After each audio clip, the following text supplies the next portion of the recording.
Hello! Hey! Hey everybody! Welcome to Rhymes with Klei. First one in a really long time. or at least for us, yeah. Yeah. Today we're talking about Oxygen Not Included, the Spaced Out DLC. I'm Jarrett. I'm a programmer and designer on that project. And I'm Alex. I'm one of the artists and animators. Can you guys hear us okay? And I. Oh, we got someone else here too.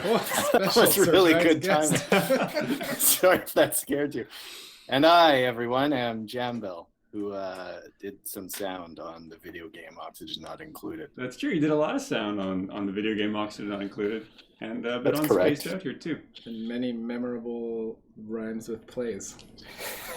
For better or for worse, yes, that's true. It's good to have you here in this tiny form in the middle of our stream on the radio. It's correct. I have lost my corporal form, and I am now an image. That's it. Wow. I'll have to hear more about that later. So I'm expecting probably lots of we've probably got some new folks on the stream today because it's been a while, right? Like it's been like nearly 2 years since we streamed this game, and nearly 2 years since I've been on the stream. So if you're joining us for the first time, welcome. Glad to have you here. Hope it's worth your time. We'll talk about the game. Please throw your questions in the stream chat, in the Twitch chat, and hopefully those will get passed forward to us. So we'll be able to give you some answers. I will be doing my best to pass questions forward. Very quick shout out to new viewers: Chick Pow Designs, Mommy Mentality, Over 3-8, and Baron Lol. Welcome, Mr. Max. Aisis no tien nombre. Well done. People are excited that we're in the studio. So yes, this is the first stream in the studio, I think. In the last, because we've been doing the DST streams, I think, online, but yeah, first live and in person. Back in this space. Probably got some old viewers there too, eh? Some familiar faces. Spatchman. Mindspatch. Mindspatch. Hello. Mindspatch, that was actually Maewa that did this art. This is so nostalgic. Oh, goodness. Well, we got a lot of game to talk about today. We're talking about the Spaced Out DLC, which it's been going for a while. There's a lot inside of it. But I'm going to approach it, as if it were fresh, right? So if you haven't been keeping up with the Spaced Out DLC, we'll explore some of the features, some of the interesting parts of it, see what that DLC is all about. If you haven't been keeping up with it, hopefully this is just an interesting tour of things, you hopefully like. Mm-hmm. I'm going to go ahead and launch that up here. Launch the video game. Void Dragon, hello. Pether. Wait a minute, I recognize that name. That's not a first-time viewer. Pether? Peth? It's so weird that I'm just mumbling disembodiedly. I'll throw it back to you. Turb Dick. All right. Hey, how about this piece here too? This is kind of like from our trailer, right? Yeah. I believe. I want to say Corey put that together. It's going to be so much new stuff that we'll probably fail to attribute everything correctly to everybody, but the team has been working hard on this. Very first thing, we have a new main menu for Spaced Out. We've got Spaced Out active, which you've done a fair bit of work on, right? Yes, so I designed the art for this new main menu. I was just telling Jarrett off air. I had all these like thumbnail scratchy images, and we went through a few different layouts. And I'm kicking myself that I didn't prepare them to show you all, but maybe I can show it next time on an art stream or something. But yeah, it was really fun to do, and we were trying, obviously we wanted it completely different but the same vibe as the last one, and I think Kelly Graham did the original Oni main menu. But yeah, so yeah, I did this one. And I did all the little dupes that run around periodically too. And there's this one Here we that's go. showing Yeah. up. This was my latest my latest dupe creation. I haven't seen this in game yet. So good. Yeah. So Looking at a rocket blueprint there, yeah. I see a giant rocket platform There we there. go. Is that maybe? No biggie. No biggie. Is it possible that this DLC has something to do with rockets? Maybe that was the Maybe that's a really big part of it. maybe that was the hint all along. All right, here's my plan. I'm going to make a new game. We'll talk about some of the new game options available in this DLC. Okay. Later on, we'll load up, a game that's already a little bit in. But let's just start fresh for now. Let's do it.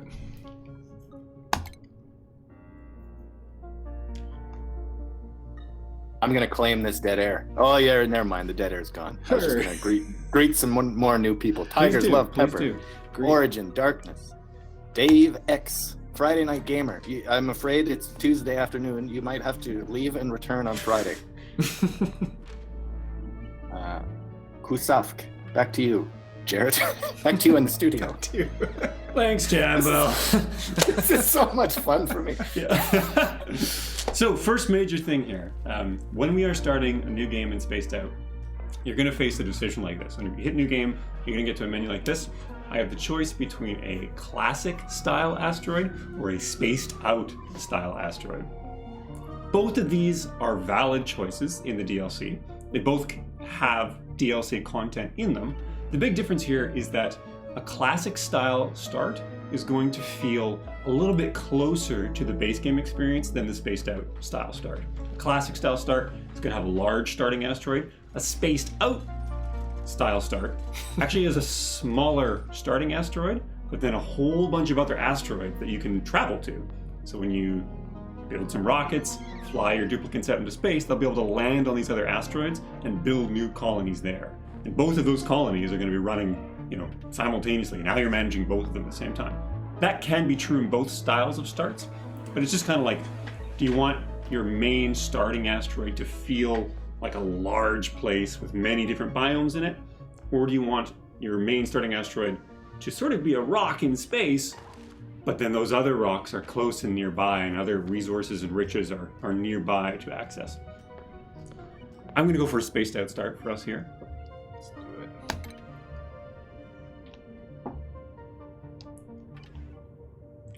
And we have quite a number of options to choose from here for our specific destination selection. So right away, this art on the asteroid select screen has recently been updated. Nana and I tag teamed. We took all the old art, which was very, we used the same silhouette of asteroid for many different asteroids. It was all kind of getting muddled, and we decided, now that we know that the sum total of asteroids in the game that need to be different, we decided to, with the help of Eric, we decided to just make them all basically bespoke asteroids. So these all have pretty art that are their own thing now, and just kind of updated and revised now that we kind of know more about how each world is composed. So yeah, I love these too, because at a glance I can see, it's this, I'm playing this one or I'm playing that one, right? Yeah. They're very unique silhouettes. So we have got this first destination option here, the Tyrannia cluster. It is probably the closest in the spaced out clusters. This one's kind of the most familiar to the base game Terra Start. This is going to start us off in a sandstone biome, but if we wanted to start in a different biome, we've got different clusters to choose. We can choose a forest start. We can also choose the new swamp start. So new and spaced out, not only do we have these new asteroids, we also have a new starting biome. So the swampy asteroid would give us access to that new starting swamp biome, which I think we should certainly check out at some point. It could be now, it could be later. Yeah. Sounds good. Quite a variety of options here to pick from, though. Different levels of difficulty as well. So some of these are going to be, easier starts. Some of them are going to be more challenge starts. All of them have these world traits, these randomly selected world traits. These were in the base game as well. We've added more world traits though, so there's more variety in what these starts can be like. So we could spend a fair bit of time exploring, this start or that start. Hey Jared, I've got a question from one of our kind viewers. Sure. From Milko 7002. This was in regard to the 2 start choices at the beginning, classic or spaced out. Which of those 2 would you consider to be easier? Which style is easier? Interesting question.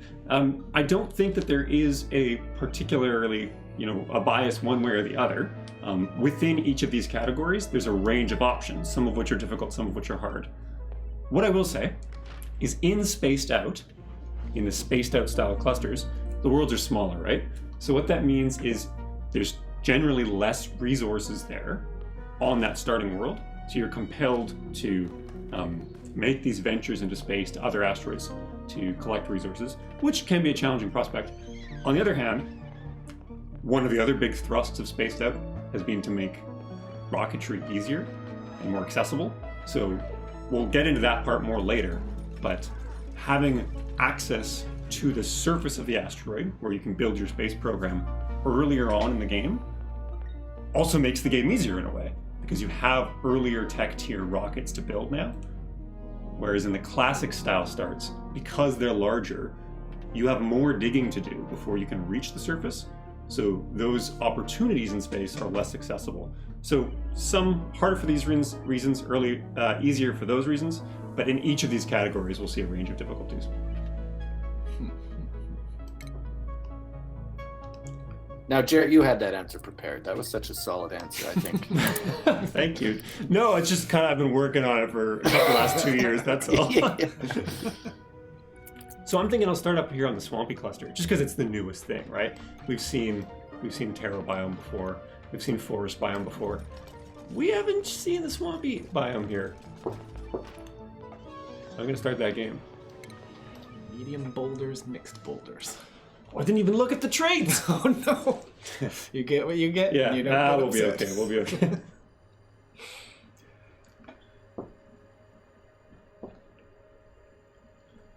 And this will probably be familiar to anyone who's played the base game before. Spend some time doing world gen. Next is duplicate selection. Yes. Ricardo Furry, hello. Johnny Legends, hello. Johnny Legends. Silencer Tin Man asks, is there an attack mechanic? Are there any thoughts on expanding on combat/hostile creatures? Perhaps an asteroid themed around hostile plants and creatures? Very interesting question. There is indeed this attack mechanic. We don't have a whole lot of combat in Oxygen Not Included, neither in the base game nor in this DLC. It is possible for you to order your duplicants to attack a critter, but there's not really that many, you don't really have too many violent clashes. There's not much of that kind of conflict. Obviously, the conflict of this game is much more about survival in the environment, resource management, making sure you have enough food, right? These are the enemies you're facing. We certainly considered, we've done a fair bit of thought, given a fair bit of thought to what combat in this game would be if it existed in a larger form. So far, we've been satisfied not to have that kind of thing in the game, and just to embrace the idea that the opponents in this game, the villain of this game is like heat or hunger or just generally temperature or space or these kinds of duplicate versus environment kinds of conflicts. But we've certainly thought about what combat could be if it was in this game. No plans at the moment to expand that though. It's a great question though. Mm-hmm. Okay. Oh, look at that. We've got two rocketry duplicates. Yeah. Interesting set of traits and skills. So in Spaced Out, in addition to all the new features and stuff, we've also added new bits of content to existing features. So you'll find new traits as well in our random duplicates. So I can always roll new duplicates here for my starting trio, and I'll get more duplicates later on. I'm not going to be too careful in my pick here because, to be honest... I was just going to ask, what's your move usually? Like, do you make sure you have a certain thing right away? Or? It depends how I'm feeling at that time. Like, I might have a plan to make... If I want to build, like, a certain thing in the space really quickly, I want to rush a certain thing, I may make choices about that. For example, if I was really interested in progressing through the tech tree quickly, I might go looking for a good researcher. Yeah. No, I kind of like going in with a bunch of randos. Yeah. And the truth is, this is kind of doomed. We're probably going to load up a different save later on, so we'll try and set up. They don't know what's coming. All right. That sounds good to me. Let's embark.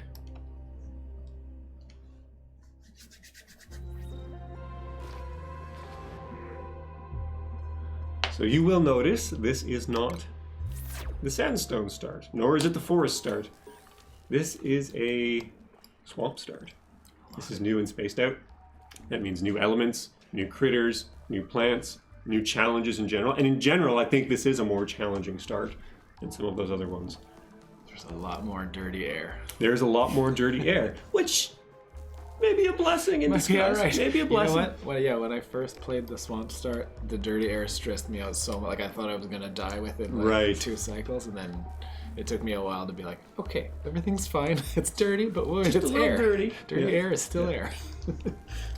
You know what I didn't do? I didn't turn on our debug tools so I could quickly show off content. So okay, let's get hacking.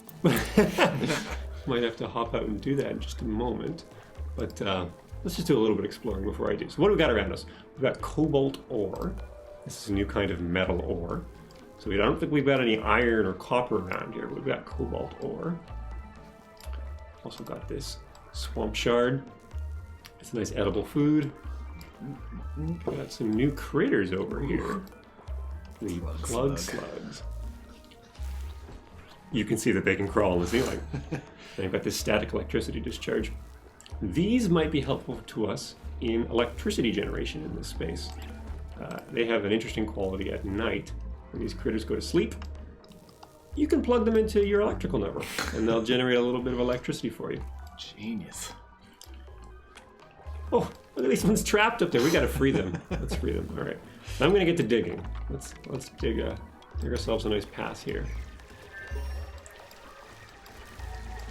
The plug slug animation and art and design courtesy of Nana, I believe, did that creator. They're pretty cute. They really are. I think they're soft. They look soft to me. Yeah. Soft and probably staticky. They're just like a winter wool sweater. It's just like all staticky. You want to pet it, but it kind of hurts sometimes. There we go. So what else do we have going on here? Mud. This is new. And we'll see what mud's all about, I think, in just a moment. Effects. Let's see. Let's get some mud up here. So we've got this little lake here, polluted water, sitting on top of a pile of mud at the bottom. And I'm gonna dig myself a little access path there. Priority up on that. I'm gonna interrupt here with probably the best idea I've ever heard from Jezebella. They say, ooh, a rideable gassy moo, like a rideable bronco as a recreation item.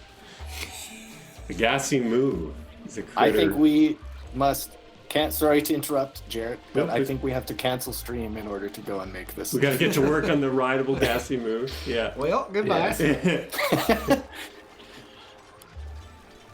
That would be really great. Yeah. We'll get Erica on the job. She likes anything to do with gassy moo. A nice thing about the gassy moo in Spaced Out, you might recall from Oxygen Not Included, the base game, the gassy moo is the one critter you cannot find just hanging out in your world. You have to get in a rocket, go out into space, get that thing and bring it back. That's slightly different in Spaced Out. You're not going to see the gassy moo on your starting world, but there is a world that the gassy moo lives on. You go there with a rocket, and the gassy moo will appear from the gassy meteor. This is like a meteor shower, but it's not a meteor shower. It's a gassy moon that flies down from space and joins you on the surface of this world. Or I suppose you join it there. You're kind of going to its home. We'll cheat to show those later on, I think. Also a very funny animation. Yeah. Oh, it's so good. Can you imagine if a dude was riding one of those, dude? Yeah. Just like... That actually brings up an interesting point here. Before we get... Oh, boy. I just interrupted myself with this. Oh, this is going to be fun when you unpause. So I made a terrible decision earlier. I dug this channel up into the lake. I'll admit, I knew it would happen, but I wanted to show off what mud was all about. So mud, this new element, it behaves similar to sand, right? It falls when there's nothing below it to support it. So I've, of course, caused the bottom of this lake bed to fall out. The mud's going to plop down, hopefully not entomb Ruby, but then the polluted water flood will follow. Oh dear. No entombment. Yeah, but I've just trapped Ellie up here. So as I said earlier, this start is kind of challenging. Relatively speaking, this is one of the more challenging starts. Though I don't know who's worse off here. Ellie's at least got a nice bubble of oxygen. You have to go back to work over here. I better clean this up.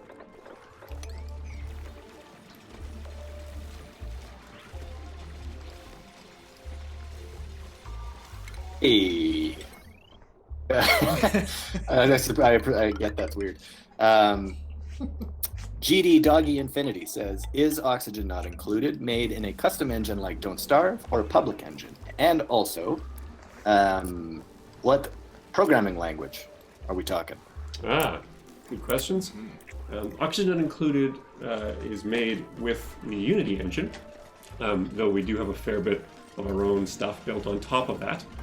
A lot of the game is programmed in C#, particularly the game side behaviors. So the definitions for the buildings, the behaviors of the critters, for the most part, is in the C# programming language. A lot of the simulation qualities of the game, like the fluid simulations, the temperature and thermal simulations, that stuff is done in C++. And there's kind of a dialogue between these two parts of the game to keep everything moving along. Thanks for that question. Okay, one thing I want to show here is just these plug slugs at night. We're approaching the evening of the first cycle, and these plug slugs should find a place to set up for the night and generate some power for us. I guess I should make a battery to store that in. Just put it in that dirty water. Yeah, that's probably fine, right? That's safe. Hey, regarding those plug slugs, Goat Price had a good question. How do you get the plug slugs to sleep in the specific place you want? You see what I'm doing here right now? I'm placing wires everywhere. I'm trying to anticipate where they might choose to sleep. The answer is you don't. You just accept all possibilities. If you're me, yes. If you're a little more clever than me, you might engineer, you might do a bit of architecture, you might build an enclosure for them. You might try to lure them into a space where you give them some food. It's a nice habitat for them. There's also a wire that they connect to. I think they're semi-predictable, where they like to sleep in the same spot night over night if they can. But you'll see what I'm doing right now is I'm taking the dumb approach and just putting wires everywhere. That's also my preferred method. Like, come on, blip, blip. Just you want to sleep there, whatever you want, yeah. Of course, I'm too late. It's my duplicates are having their dinner break before going to bed, which, by the way, I did not build them beds. I apologize for that. Alex, is that how you feed your children as well? You just leave a line of food on the floor and say just find some anywhere you can. Yeah. Okay. Yes, the answer is yes. Look at these duplicates. They're just keeping their heads barely above the water. But I should probably... Yeah, where are they going to... Yeah, okay. Not a great first cycle. But hey, here we go. Oh. We got one friend on the network. Our plug slug here. I open up the electrical overlay. Giving me a clean 400 watts. I'm only going to get that while they're sleeping here, so it's a limited time window. But that's nice power. Did you catch the other one too? I don't think I did. I would have if they'd finished building the wires. Okay. So this one gets to keep its power. They're just ladder sleep. Yeah, it's probably the best choice given the alternatives. Ladder sleep or pee.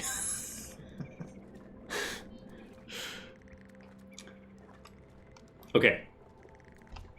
I don't want to spoil everything in this biome. I don't think we have to go over it all. There's a bunch here to see, though. Yeah. And encourage you folks to check it out in the game. What I will do instead, I'm going to jump back to the main menu.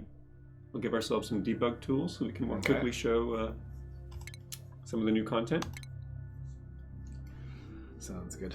That makes me want to start a new swamp. Start. It's been a little while. I regret for accusing you of mistreating your children, Alex. Just wanted to put that out. Oh, no, Primal Children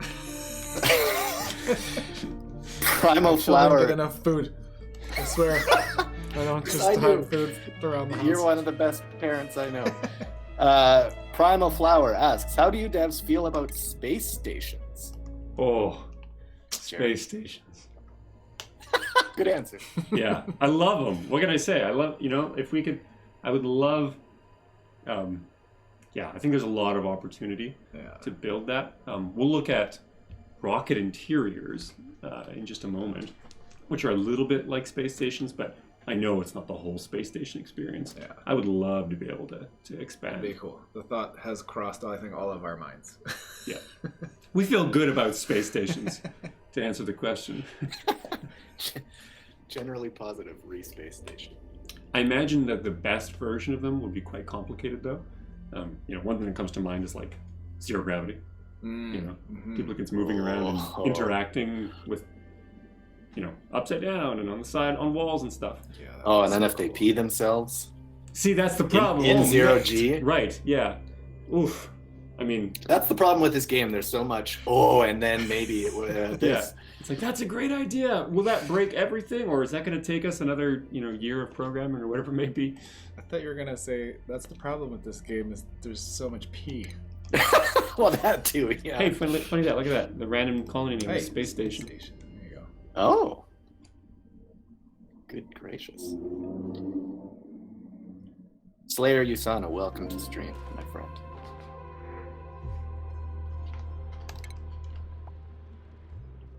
Okay, so we've got ourselves a more familiar start now. This is a Sandstone Start.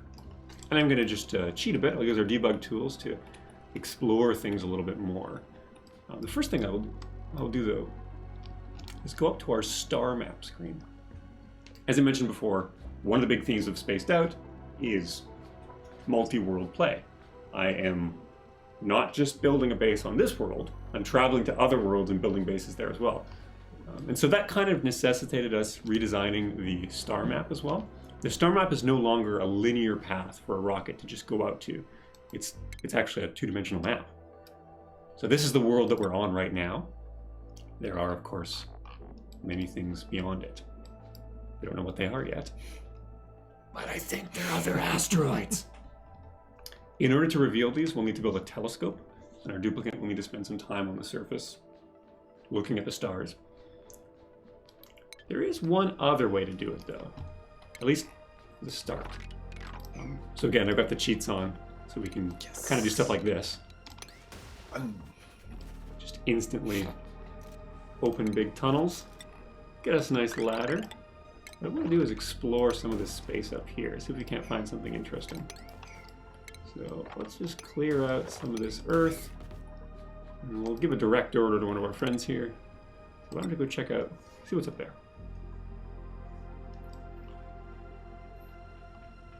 There's something in particular that I'm looking for. Maybe we'll find our way over the top. I wasn't paying attention. Did you choose a spaced out start again? Or I did, okay. yes. I chose a spaced out start. Just building a ladder highway. I would just like to point out that there's a person in chat named Nyahahaha. And that's good. Hey, you got time for a question there? Or would Sure you thing, rather yeah. not? Sure do. Okay, let me see here. Dark Ace, have you guys given any thought to adding plug slug morphs? That's a great question. I'll give a little context. I'm going to open up a database here. Let's look at a critter. Oh, this guy loves the database. If I look at the hatch, for example, classic critter from the base game, we've got the hatch, the base version. We also have these morphs. Oh, let me just close that diet panel. These variant versions of the hatch, which Sage hatch. if you play your cards right, you can basically hatch them from special eggs. Depending on the diet and the conditions you have for a domesticated critter, you can get these variants, these morphs. Some critters, most critters, have a few morphs. The plug slug at this time... Does this... Yeah. Are there... I wish there were. No. I wish there were. So yes, the answer is yes. We would like there to be morphs of all the critters. Usually from a design perspective, I find that the challenge is often deciding between adding a morph for a critter that occupies some interesting niche in the sort of overall economy of the game versus creating an entirely new critter. Yeah. And that's such a hard decision, right? Like, do we add this new version of the existing thing and add some interesting gameplay there? Or do we just put in a whole new critter, which is interesting in its own way? From the art perspective, we're just always like, yes, we'll do. We'll make a new morph. We'll do it. We just like drawing all those critters. I love the critters. Like, sounds good. We haven't figured out the design, but we'll draw them. The critter morphs are probably the most sound-intensive thing in the game. Oh, interesting. Yeah. Because critters in general are there's so much work, and then when there's the morph, it's like, oh, none of that work is relevant. So I'll just create a whole new thing. Right, because... Is it really from scratch? Like from scratch? I guess so. Yeah, I try and reuse as much as I can, just because, especially when we were on quite quick update schedules. Mm-hmm.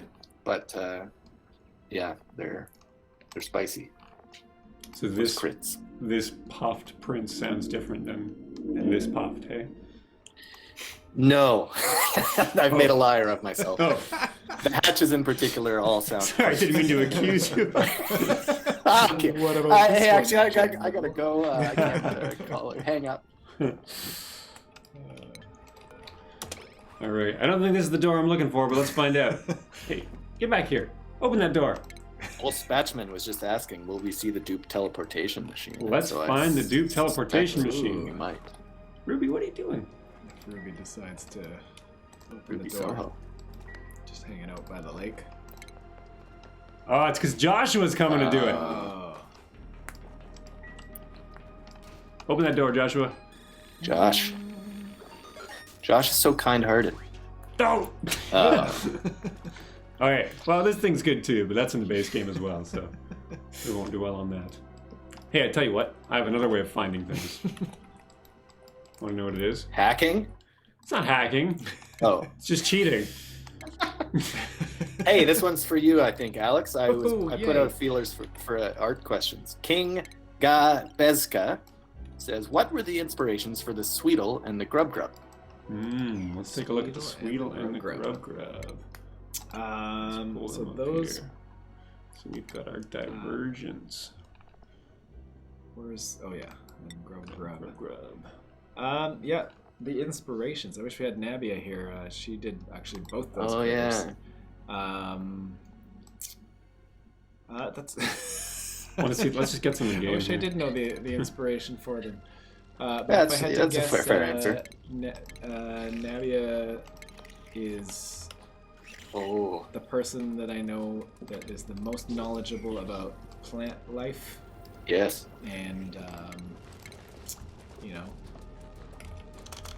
she knows basically everything about it. So I think she leveraged a bit of that because the Grub Grub has the relationship with that plant. Mm-hmm.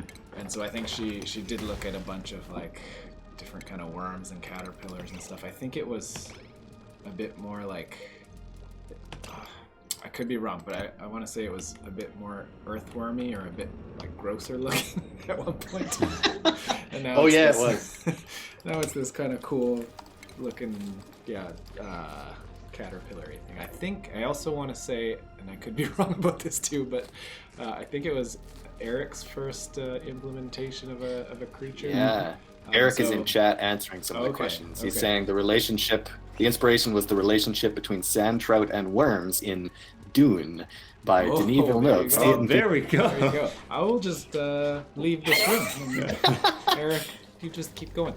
But I thought it was really cool because it's a critter that is like all segmented. It's a thing we hadn't seen anything like it yet in Oni, so it was very cool, very different looking, and your eye immediately goes to it. So I think they both did a great job on those. I think I accidentally deleted our Sweetle. Uh-oh. He's so cute when they fall. Also, it's everyone loves the legs that stretch. Yeah. It's so funny. Quite cute. So, do you have time for one more? Or do you want to? I couldn't answer your question. Hey, we got there. All right, we have time for one more. I'm saying this like. I don't want to. Time. Go for it. Yeah, I'm just looking for that. I'm looking for our friend. Okay, while you're poking around, Pether, big forum member, says, "Great, thanks for the improved mod support. This is one that I think might be a little hairy to answer, so answer what you can." Question: what is your favorite mod you would love to incorporate into the game? And what is your favorite mod that you will never include? I don't like to say. Yeah. So something that is sort of an interesting thing in this game that I don't think we will ever incorporate, but I think it's a very interesting thing. I'm glad there are mods that exist. This is the first one that comes to mind. I don't want to pick favorites, but darkness. We have a light simulation in the game presently, and you can see, there are areas that are illuminated, and there are many more areas that are dark. But generally speaking, light doesn't play a huge role in our mechanics. It's like the presence of light is a bit of a buff sometimes, or sometimes it's a requirement for plants growing. But a duplicant can spend a fair bit of their day hanging out in what is ostensibly darkness, without too much complaint. And I think that's for the best, because we wouldn't want this game to look pitch black everywhere. However, I think there's probably a lot of play that could be had in exploring that version of the game where there is actually meaningful darkness everywhere, and you have to give your duplicants headlamps or build lights more regularly, and they need that to effectively work. So I saw a mod recently which seemed to employ that, which I thought was really intriguing. But yeah, I don't think it would be the right move for incorporating into the main game. But it's a really interesting version of the game nonetheless. Here we have got our teleporter, both transmitter and receiver. I suppose I can let them have their nap before we send them through the teleporter. I'll cheat. I'll give us a nice ladder system up to the teleporter.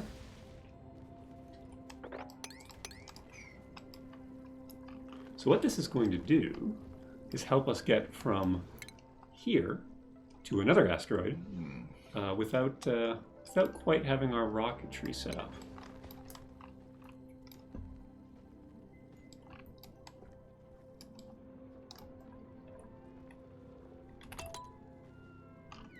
Triple speed, come on. We got places to be. What you got? Pether says, thanks for the answer. Thanks for the answer. Expanded roll of light would be great to have. It's so cool that, I don't know, there's so many cool mods for this thing. Yeah, there are indeed. Okay, here we go. Teleporter transmitter. What's this? Nice. It's a teleporter. Where does it go? Let's find out. Personnel teleporter. Whoa. Another asteroid. So we're going to send one of our dupes through this teleporter. Nisbet, you got it. You have been chosen.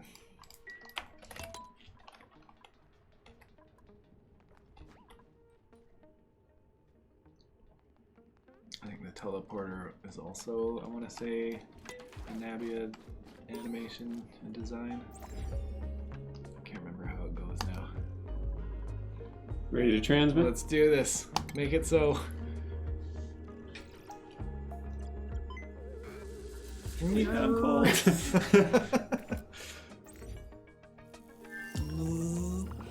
here we are on our new world.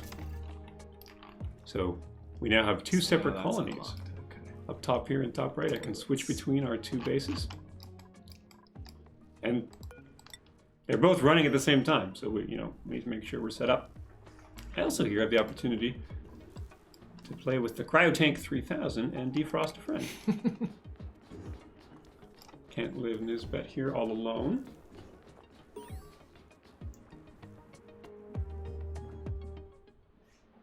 Woohoo! There we go. Nice team. And if they ever want to go home, we've got a return teleporter here as well. We could send someone back through. So, if I was playing for real here, I would get to work, starting to build out a new base here. All the new, bedrooms, bathrooms, food production.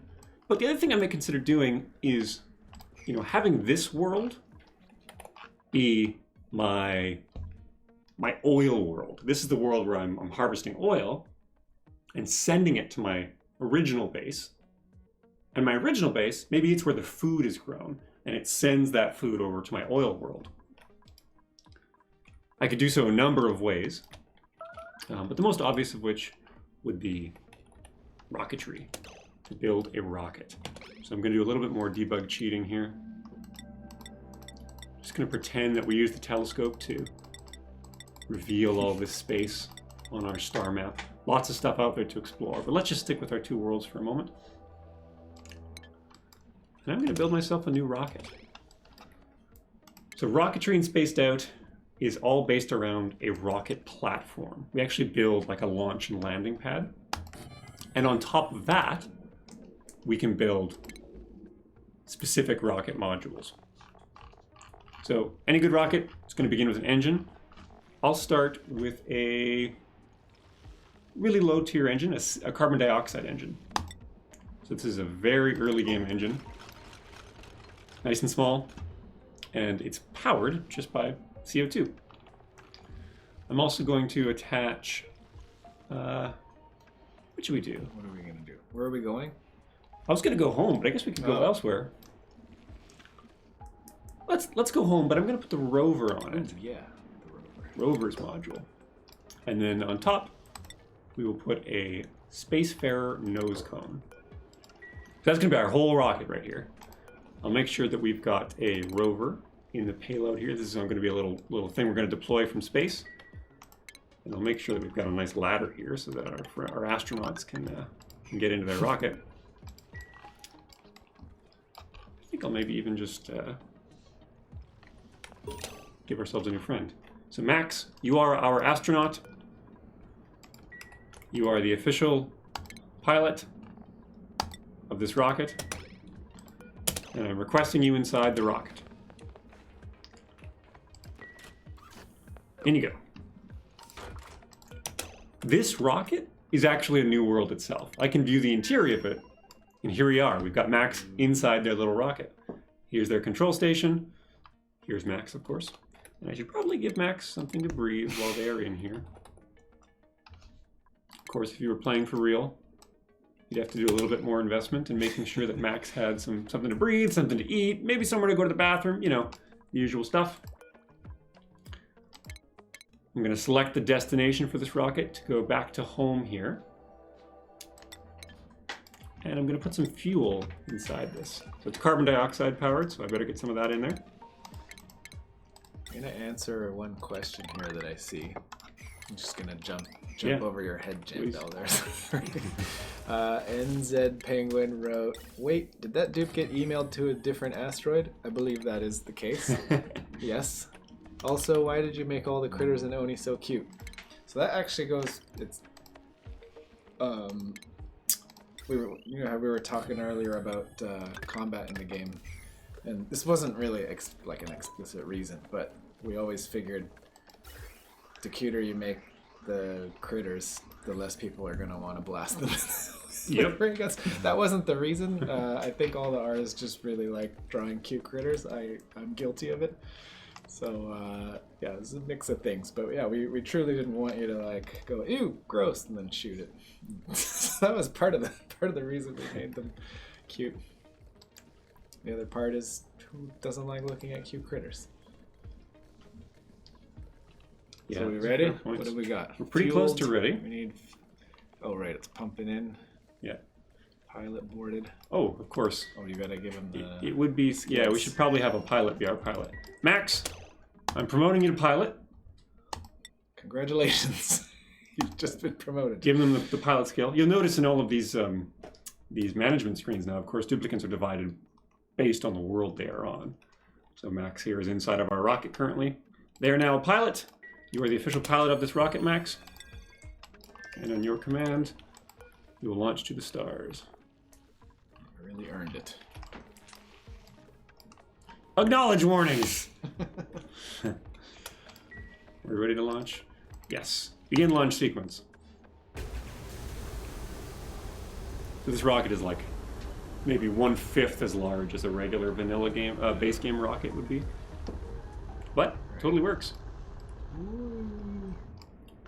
And now if we go back we to should have made the dude say "we" as the launch. That would be really good, yeah. So this rocket is now on its way to orbit around our original world. And, it's going to be a little while. It's going to be just about a cycle to fly from here to there. That's a one-way trip. If I look inside, one other thing I'm going to take this opportunity to point out, you might notice these green speckles floating around. This is cosmic radiation. In Spaced Out, I have a new overlay, the radiation overlay. I can activate that and we can see that there's a fair bit of radiation around. So outside the walls of the rocket, 250 rads per cycle. That's slightly hazardous. Inside the rocket, a little bit less, depending on where we stand. You could get anywhere from 93 to 39 rads per cycle. So Max here is unfortunately accumulating, absorbing a dosage of a few rads per cycle. The good news though is that duplicants, they can handle a certain number of rads just fine.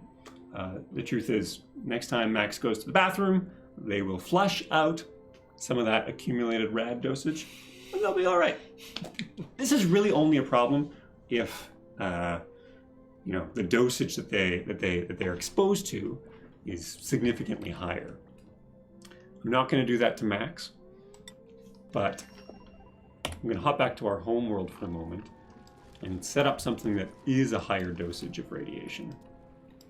As you're setting that up, I'm going to pop in with an extremely important question from Dark Ace. Thanks for the question. Spaced Out seemed like a perfect opportunity to repurpose the Space Cadet centrifuge. Is that something you've given consideration? The Space Cadet centrifuge. I love that building. Favorite building in the game. I feel like we're all trying to figure out how to put that thing back in. Yeah. That conversation comes up all the time. Or even like, how about it's just a toy? It's just a toy. Yeah, it's just a recreation building. Speaking of toys, I have a nuclear reactor here. There you go. We call this the research reactor. Research because the principal purpose of this building is to generate radiation, which happens to be necessary for creating something called a Rad Bolt, which happens to be necessary for doing material science research. So if I look at my research tree again here, you'll notice there's a lot of new things in here. But amongst them, you'll find we have the applied sciences research. What do we got here? We've also got the data analysis research. So the applied science research requires rad bolts in order to gain those points, which can be collected here at a new research terminal. That terminal needs rad bolts to be delivered to it, and the way I get rad bolts is through radiation. So this is principally a research reactor. That said, it does work like a nuclear reactor typically does, in that there's a liquid input pipe, and we're using some sort of liquid to cool the reacting material inside. So what I'm going to do is set that up. I'll just put we got a little pump set up here to put some water into that reactor. And that was mean of me not to allow the duplicants a moment to escape. They were watching you the whole time. What are you doing? He's not going to just do that, would he? All right, I'll give our pump some power. We'll get that pump in. Okay, so we've got water going into our reactor. We do also need another ingredient, uranium. So the typical passage here is I find some uranium ore in the world somewhere. I'll cheat to put some of that in here. Got some uranium ore. We can see it's even a little bit radioactive. I would dig this stuff up. I would build myself, our friend here, the uranium centrifuge, to enrich that uranium.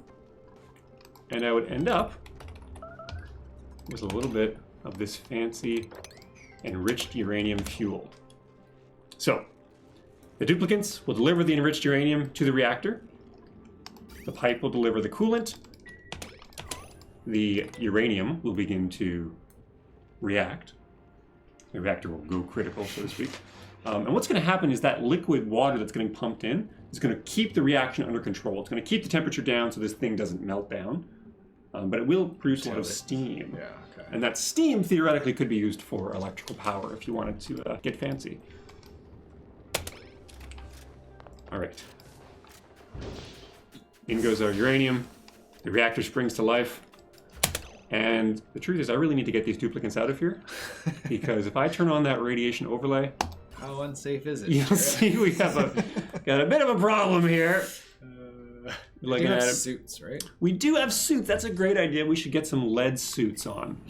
I'm going to pretend we did that already. Yeah. I'll cheat and spawn a few lead suits for our duplicate friends. Everybody gets one. Joshua, this one's for you. May, this one's for... Oh, which one is it? I have two Mays. That one, okay. And this one is for you, Ruby. Keep everybody safe here. Everybody, please put on your lead suit immediately. Unfortunately, if they are exposed to too much radiation, they can incur various forms of radiation sickness. I'm still going to get them out of here, because the lead suit helps, but, you know, only so much, right? So everybody, please don't stand next to the reactor. I would appreciate that. It is a dangerous machine. It's extremely kind of you to allow them to leave. I would turn off the reactor if I could.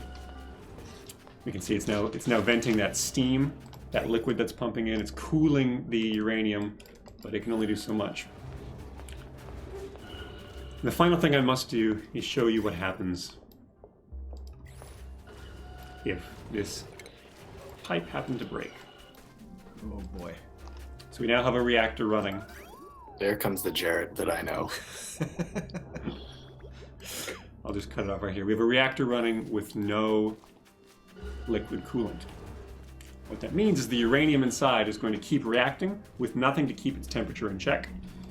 And I'm gonna put a few of these bunker tiles around this reactor just to keep our dupes a little safer.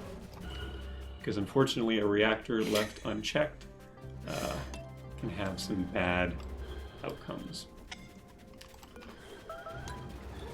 So soon the reactor runs out of liquid cooling.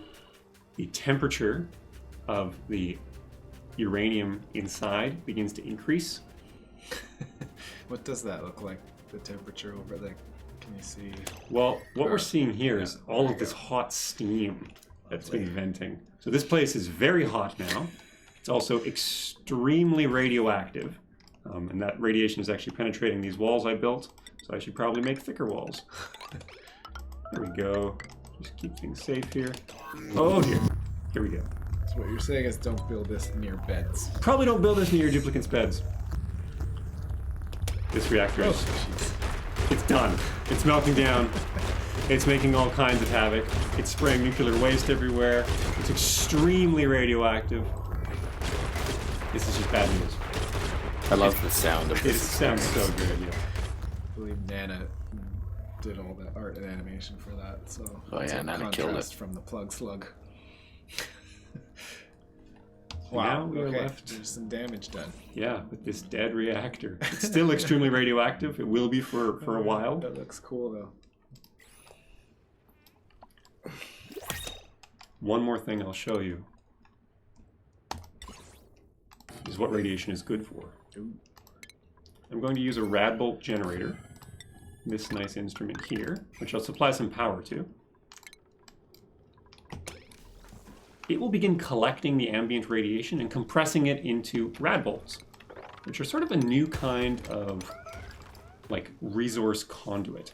when this Rad Bolt Generator's progress bar fills up, when it's got enough radiation, what's going to happen is it will fire a Rad Bolt, this concentration of radioactive energy. Here it comes. Cool radiation overlay too. Whee! We got one Rad Bolt here. Rad Bolt has, it's actually 49 Rad Bolts kind of compressed into one. So this is going to fire in a straight line, unless I do something clever, like use a redirector to redirect its path. And just for fun, let's create a little circuit for our Rad Bolt to travel along. In fact, so you can see, I'll let our Rad Bolt go into the redirector, gets redirected. I can bounce this ping pong ball around, this pinball around, I should say, anywhere I want. And I can also put it to use. Let's see. This was one of the first sounds that Wen made upon right on. joining the team. And I think that she did an excellent job. Mm-hmm. Hey, Chad, if you think she did an excellent job, press T in chat. Oh, chat. I thought you said Chad. I was like, Hey, who's Chad. Hey, Chad. Hey, Chad. Hey, Chad. I really value your opinion.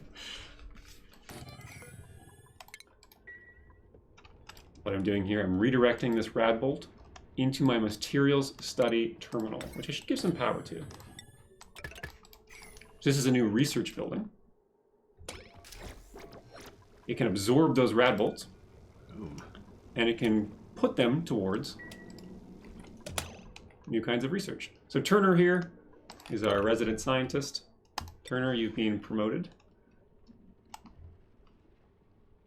There's so many of these names. Let's give you some applied sciences research. I'll get a task going in the research tree. Let's suppose we are studying lead suits. That sounds useful. Oh, I suppose I need to just do a little bit of this. Perfect.